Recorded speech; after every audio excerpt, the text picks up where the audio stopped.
While some online bullion dealers continue to charge $4 over spot for U.S. Mint Silver Eagles, SD Bullion is selling 2016 Silver Eagles for just $2.29 over spot for any quantity. Again, that's just $2.29 over spot for any quantity. If you haven't joined over 25,000 new customers by making the switch to SD Bullion, what are you waiting for? You could save hundreds or even thousands of dollars on your next order. SD Bullion, the lowest prices, period.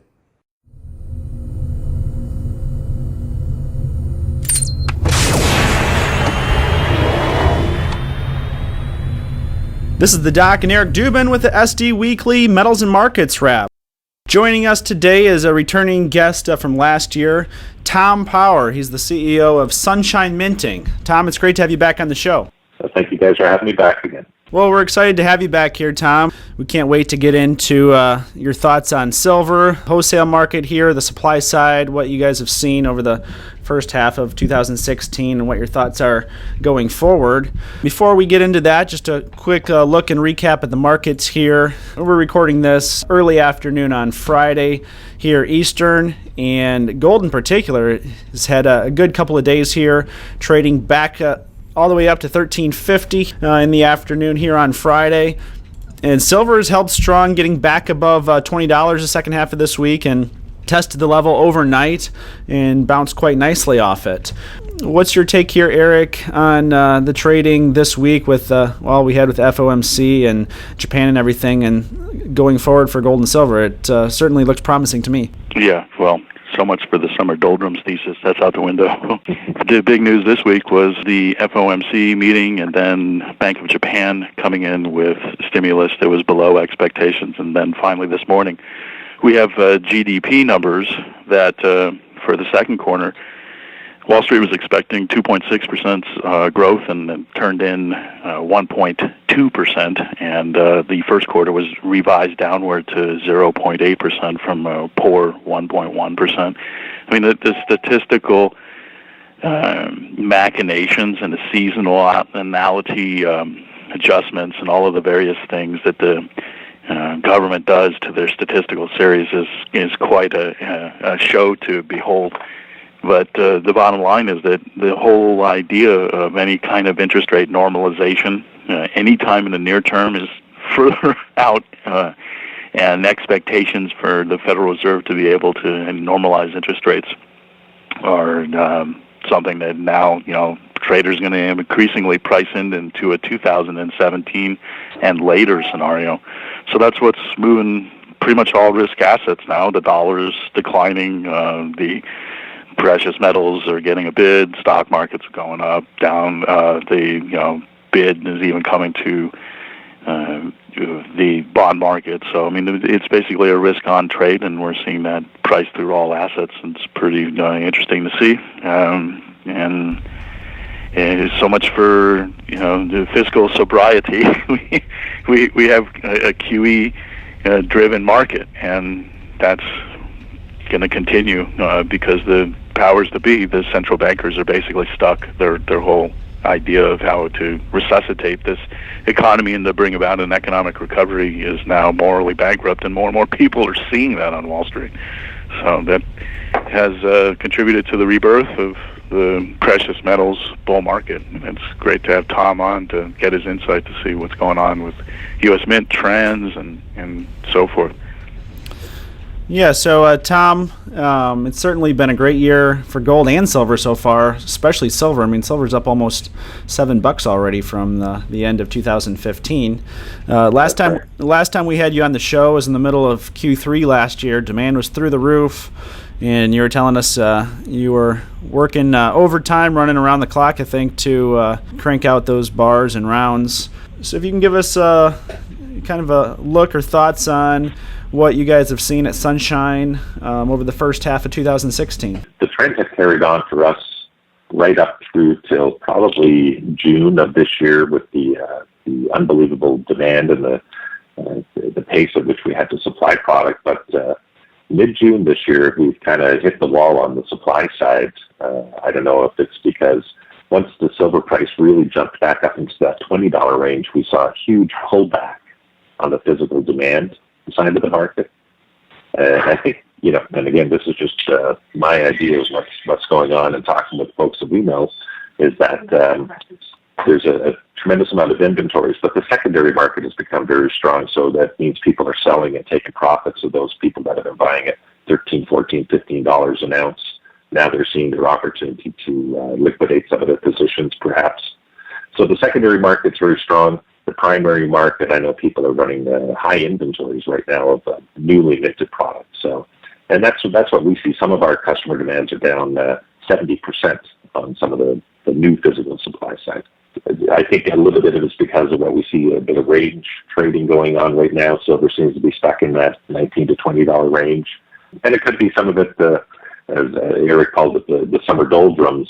We certainly see it on the supply, the demand side, but maybe, hopefully the price will continue to move, and that'll reactivate the market again. Now, I'm not sure how much you can speak to, but if you can give us any info, mints like yourself, are you taking this opportunity and the tick down in demand for new products to kind of build inventories, or have you done that sufficiently that you're at a point where you can reduce production a little bit? I know our customers are still building a bit of inventory, because 2 or 3 times over the last 5 years, they got caught empty-handed, where the market all of a sudden surged and boom, their inventories were gone. So they're building a little bit of inventory. And us ourselves, we've scaled back a little bit on our production. I mean, our factories are still running 24/7 for the time being. What we do see, though, is we see the demand shifting on different products. The traditional bullion has maybe lost some of its shine, I guess, or demand, but the other products that are into the market, some of the Canadian products that are out there, and some of the overseas products, there's still a heavy demand for those. Like the 1.5 ounce bullion pieces, the 2 ounce bullion pieces, the non-traditional stuff still seems to be fairly buoyant. Did you see a build of inventory amongst customers and activity within the mint, maybe first quarter of this year? It looked like there was strategizing in an attempt to capture higher premiums as the silver was moving up. Does that jive with the experiences that you've seen in the marketplace this year? With the people that we deal directly with, we've had them all on allocation, so nobody was building inventory until, all of a sudden, you can see, even just by tracking the U.S. mint sales, May showed some softening, June definitely showed some softening, July is, half of what June was so far. So now they're building inventory just because we're still supplying the same amount, but they're not selling the same amount, which they're okay to in talking with them, to build a little bit of inventory to make sure that when the next surge comes, they can kind of level load things. And let's talk a little bit about the blanks you provide to the U.S. Mint. You just alluded to the demand for Silver Eagles was down in June to about 2.8 million coins, and in July here, we're last business day basically, and looks like Silver Eagles aren't even going to hit 1.5 million sales. And earlier in July, the coins came off allocation really for the first time since June of 2015, if I recall, was the last time that the APs could buy whatever quantities they desired. Right. What's your take from the market for Silver Eagles? How much of the first quarter of this year and into the second quarter was the demand, kind of like what we're talking about, the APs trying to build up what in their mind was sufficient inventories for the next shortage? How big a portion of that do you think it was basically wanting to make sure they don't get caught shorted in the next massive demand? And could that be playing into the factor that once, after 3 or 4 months, they reached inventories they felt were sufficient, sales have slacked off a bit? Yeah, I think that's exactly what happened. I know in speaking with folks that we deal with, when the demand started to soften in May, they still kept taking their allocations just because they didn't want to lose their allocation. This is always a challenge to see, is this a trend? Is it a fad? Is it a short-term pullback? Is it a long-term pullback? So they didn't want to risk losing their positions on the allocations. So I know they were kept taking even when the market was softening, but you're right, I think they've hit a point where they've had to say, okay, our inventories are uncomfortably high. We can't take any more new product right now. plus the buoyancy in the secondary market where a lot of people are selling off to take advantage of take some profit taking on the high price of silver. So there's a surplus of product coming back in on the secondary market, which is probably overinflating the inventories as well too. Yeah, we're seeing that with SD Bullion too. Just the supply that's available on the secondary market, we haven't seen in the last 4 or 5 years. Exactly. I mean, massive amounts of coins available for not too much over spot. I mean, we've been selling rounds for I think 39 and 49 cents for 3 or 4 months now, and as you alluded to, Tom, there's just a lot of inventory coming back in the market, in the secondary market. And really, it really doesn't surprise me too much. As you said, people who either are taking profits that they bought back at 13 or 14, or I think another big part of it is people who bought on the way down, say $26, $22, $20. They see that psychological handle of $20 again and are thinking, oh, I'm getting out. Exactly. They thought it was a mistake for the 2 or 3 years after that. And once they feel psychologically they're getting out at or near the level that they got in, they're unloading their metal. Yeah. And I think it's just something that the market's going to work through personally. And once that inventory is worked through, I think the demand for the primary products is going to pick up again. I totally agree with you. And I've seen this multiple times. I've had the good fortune of being in this industry for almost 30 years now, and it's the market will get out of balance and it'll work itself back into an equilibrium where sometimes it takes 2 months, sometimes it takes 6 months. A lot of it's going to be price dependent. If all of a sudden the price of silver jumps up, volatility is always what's really helped to spur this market on, and the price jumps up quickly. I'm sure we'll see another probably another bunch of people jumping in to buy, because you're always trying to read where the market is going to go. But right now, I see it's kind of, they lull themselves into that little range. They like the $20 range. They'll move the inventories they have and not take a lot of new product until they see where the market is going to go. Right, exactly. And I've been saying for a few months here, Tom, that I really think it's the beauty of free markets, that Q3 last year, a lot of people had their eyes open to what the value is of having inventory when the market's short. So naturally, I think that overcorrected a little bit to the side when everybody sees that at the same time and recognizes that. Everybody wants to make sure they have inventory, and then that'll balance back out the other way a little bit. But it's a great time for investors premium-wise. You really can't find better deals out in the market premium-wise than you have been able to the last couple of months. So it really is a great thing, in my opinion, for the average retail investor premium-wise. There's some great deals to find all over the market. Oh, absolutely. And then the people that, I guess, are buying silver and gold for I hate to say the right reasons, but understand the dynamics behind the market. You're right, on the dollar cost averaging, this is just a perfect opportunity to continue to buy. If you've been buying high, it helps to spread that cost out at a little bit lower value. And I always look at it as good buying opportunities. Yeah, I mean, if you think about it, a year ago when silver is trading about $14 an ounce on the retail market, Silver Eagles were selling for $21 an ounce. So it really hasn't changed too much. It really hasn't changed. No, you're absolutely right. And the ones feeling the squeeze right now, I think, are the primary dealers, because they have seen the margins really, really soften on that product. Yeah, certainly. It's a lot better to sell Silver Eagles on a $4 spread than a nickel. Yeah, that's true. But they got to do that, because that if they don't move coins at a nickel, they don't get allocations the next time the market's tight. So exactly.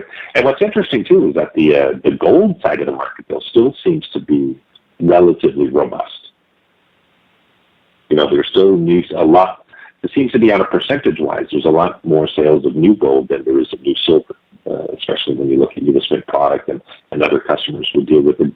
The demand for gold, new gold, hasn't waned, and maybe because they haven't been building inventory of gold, they've been building inventory of silver. Right.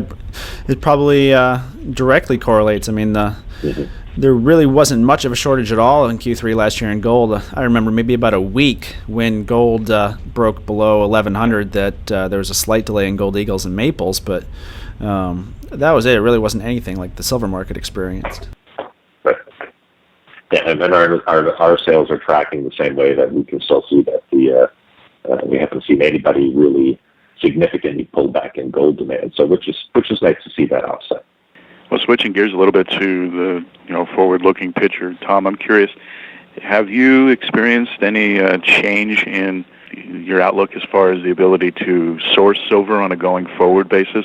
We're now hearing industry estimates that on a going-forward basis we will see a small reduction in the amount of mine supply coming to the market just because of just the bear market cycle that we went through, mine closures and carnage in the base metal sector in particular, with the rather large amount of secondary supply supplying silver market, with some 65-70% of silver coming as a secondary byproduct. Has there been anything interesting that you've been seeing when you attempt to source silver for Sunshine? Is significant changes in the marketplace that you see? Not at this point. I think if the bull market for the supply or the demand side on the silver had kept up, I think there could be some ramifications probably in the last half of this year. But now with the weakening on the demand side for primary silver, I think that's helped the situation, even though there's been a reduction in mining output. Now there's a reduction in physical demand. Plus also the secondary silver coming back in the market that eventually is going to end up in remelt somewhere. So again, this market, finds its way to keep itself in balance and equilibrium like that. So no, we haven't seen any disruption on the primary supply side of, say, mine output, 1,000-ounce silver bars on that side. Now, again, I'm not sure if this is something you can speak to or not, Tom, so if not, that's fine. Keith Neumeyer from First Majestic made waves, I think it's been a month or two ago, and he spoke to the fact that the electronics firm in Japan was reaching out them directly to sourcing silver. From your take in the market, is that going on a lot? And I mean, the major mints such as yourself and other ones, you're not, for the most part, from my understanding, sourcing directly from the mines. You are working with the banks and 1,000-ounce bars. Is that correct? That's correct. Yes. Yeah. We don't source directly from any mine. So it's all either the directly from the refiners or through the intermediate brokers that we source all of our product. So I guess the follow-on question, would that be something ever, if there becomes a problem with that 1,000-ounce bar market, is that something that you consider, like that electronics firm, and going directly to the source, or not really? I guess if there ever was a problem, we'd have to look at every option to see where we can get the product from. But in all my years, that's never been an issue, because these mines like to pre-sell their output and make sure that they know where they have cash flow coming from and things like that. And that's where these brokers really play a big part of this. If they were to just sit there and mine silver and gold and wait for somebody to come and buy it, that's a pretty precarious situation for them. So I don't see that changing. This is probably an anomaly with this electronics firm. I wouldn't see that to be the trend in the future with anybody going direct to mines. And usually these mines, it's not only that they need the constant flow, but they also need the financing. So exactly. So they need the financing from the banks, and in turn the banks guarantee to take down a certain amount of their production is a big part that a lot of people don't think about. Right, absolutely. And I would imagine there's too many electronics firms that are going to be willing to finance mines up here. Right. So, and that's why I would say I don't see that dynamic changing. Like I said, this is probably just a one-time thing. Even you think back, Kodak back in the day, that was a huge silver consumer. Yeah, they never even went directly to mines. They still went through the brokers and things like that for their silver output, or the silver they consumed, I should say. So the mint has seen its sales over the last decade ramp up enormously. Do you think that they are building in expectations to add more stamping machines and have demand for another doubling plus over another forward decade as the demand for products continue? Or I think in your assessment, just kind of going along with wherever the market moves and letting the market lead their expectations? From what I've seen with the mint, obviously they've spent tremendous amount of capital over the last 10 years in infrastructure and building their capabilities from minting, both on the precious metal side and on the circulation side. I mean, it's a constant reinvestment with them, because they use the machinery so hard. They're every 5-10 years, they're probably buying new presses. So they built a tremendous capacity between, Philly and Denver does circulation coins, and then West Point and San Francisco does all the precious metal. And I know even Philly takes some of the overflow precious metal products. They've got tremendous capacities now in those factories.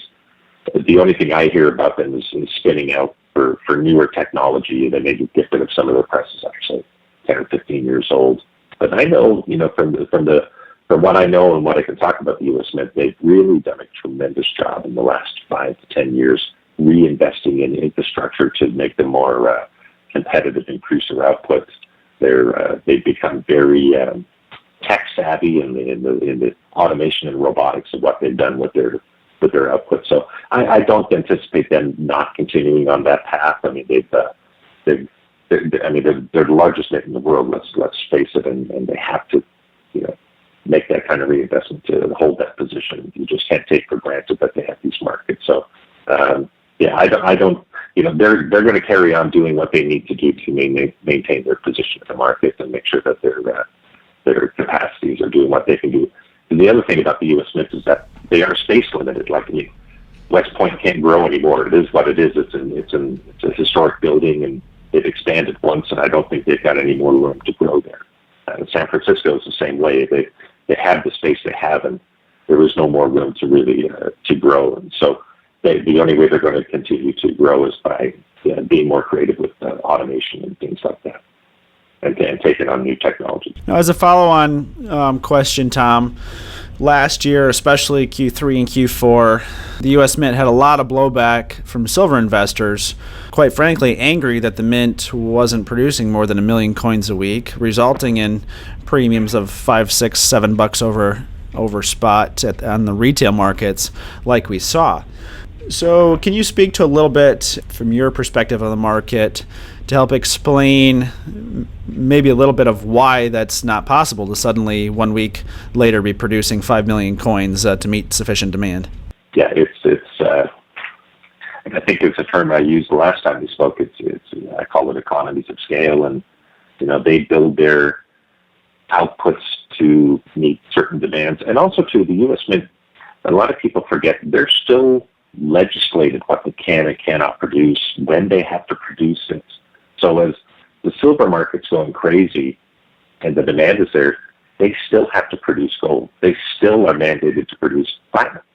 They still have to produce these other products, the specialty, the commemoratives, and things like that. So I know at one point they actually stopped the sale. This is going back a couple of years. They stopped the sales of one product to focus in on silver, and they got all kinds of trouble for that. So they have demands outside of the market that people, Congress and that, are telling them, you have to produce this product, you have to produce that. So, and that's where, in speaking with the folks at the Mint, I know that they struggle is just the timing of things and what they're ultimately allowed to produce at a given time. So they have to set those.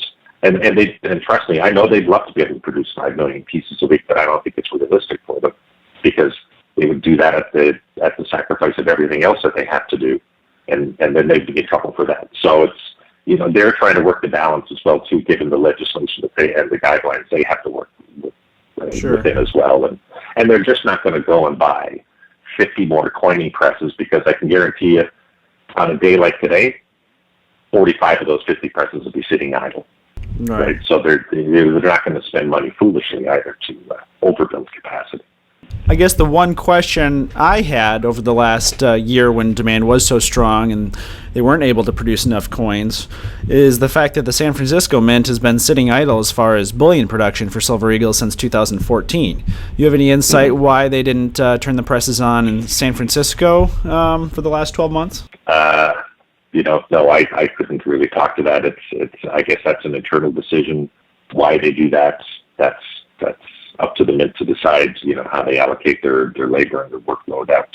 Because I do know, Philly has made some product. San Francisco has made some product in the past, and I know that San Francisco does the commemoratives and other things. And a lot of it could be San Francisco's doing other products that West Point is focusing on the silver. So that's things we don't know, where they may move things around to make sure that they're keeping up with the demands for other products as well too. Mm-hmm. in a lot of cases, I'm not privy to that information. So some of this, it's conjecture from what I know is how they operate, and how they allocate things around. Sure. Yeah, that certainly makes sense. I mean, that's really the only main question I've had of ways you run through your mind. They might possibly have ways to increase production. Yeah, and also too, they may not be able to procure more than 1 or 1.2 million blanks a week. Is probably the cap of right. What they're able to get, because it's a lot of people have found out. I mean, it's not just a silver blank, for the U.S. Mint and the quality that they require, it's a fully engineered product, and that's why there's so few suppliers that can actually meet not just the quality, but the quantity that they require on a regular basis. It's not an easy product to make. I mean, correct me if I'm wrong, there's only 3 or 4 mints in the world that can supply that product to them right now. Is that right? That's correct.